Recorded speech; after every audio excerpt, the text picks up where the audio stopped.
মে দিবস নিয়ে কোনো কবিতা এবার লিখব না। মহান উদ্দেশ্য মেনে নেওয়ার আড়ালে প্রতারণার গল্প নিয়ে কোনো গল্পও লিখব না। ওভারটাইম কাকে বলে, টার্গেট আর সেল প্রতি কমিশন কাকে বলে তা কি আমি জানি না? শিকাগোতে প্রাণ ঝরলে তোমার চোখে পড়ে, ওই দেশে রক্ত ঝরলে তোমার চোখে পড়ে, আমার গায়ের ঘাম তোমার চোখে পড়ে না? কথা ছিল 8 ঘন্টা হবে মালিকের, 8 ঘন্টা বিশ্রামের, আর বাকি 8 ঘন্টা পরিবারের। তুমি 8 ঘন্টা মানলে ঠিকই, বেতন নিয়ে করলে অভিনয় অভিনয় খেলা। ওভারটাইম কাকে বলে সে কি আমি জানি না, কিন্তু তুমি হিসাব কষে বের করেছো আমার বেতন কতটুকু কমালে কোনো মতে জীবন চালাতে হলেও আমাকে 4-5 ঘন্টা করতে হবে ওভারটাইম আরো। প্রতারণা কাকে বলে সে কি আমি বুঝি না? সেল প্রতি কমিশন কাকে বলে সে কি আমি জানি না? কথা ছিল তুমি আমায় বেতন দেবে সংসার চালানোর মতো, যতটুকু আসল কাজ ততটুকু করলেই। কিন্তু তুমি হিসাব কষে বের করেছো আমার বেতনের কতটুকু কমিয়ে দিলে কমিশনের পিছনে ছুটতে ছুটতে আমার দিনের 12 ঘন্টা আর জীবনের 12টা বেজে যায়।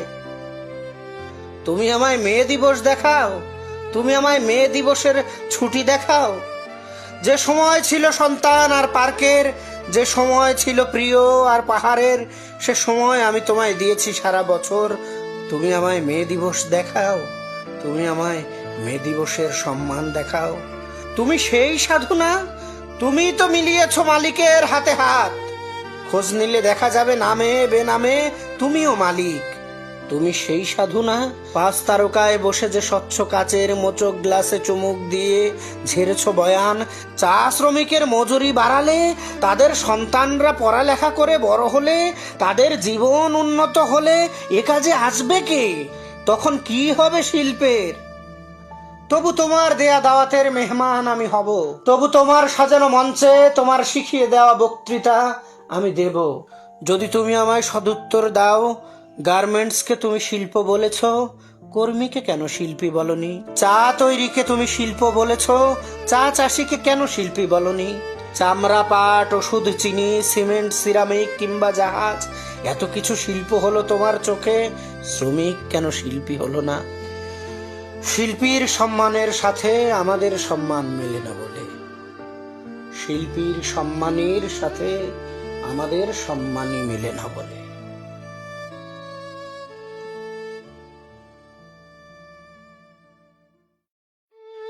মে দিবস নিয়ে কোনো কবিতা এবার লিখব না। মহান উদ্দেশ্য মেনে নেওয়ার আড়ালে প্রতারণার গল্প নিয়ে কোনো গল্পও লিখব না। ওভারটাইম কাকে বলে, টার্গেট আর সেল প্রতি কমিশন কাকে বলে তা কি আমি জানি না? শিকাগোতে প্রাণ ঝরলে তোমার চোখে পড়ে, ওই দেশে রক্ত ঝরলে তোমার চোখে পড়ে, আমার গায়ের ঘাম তোমার চোখে পড়ে না? কথা ছিল 8 ঘন্টা হবে মালিকের, 8 ঘন্টা বিশ্রামের, আর বাকি 8 ঘন্টা পরিবারের। তুমি 8 ঘন্টা মানলে ঠিকই, বেতন নিয়ে করলে অভিনয় অভিনয় খেলা।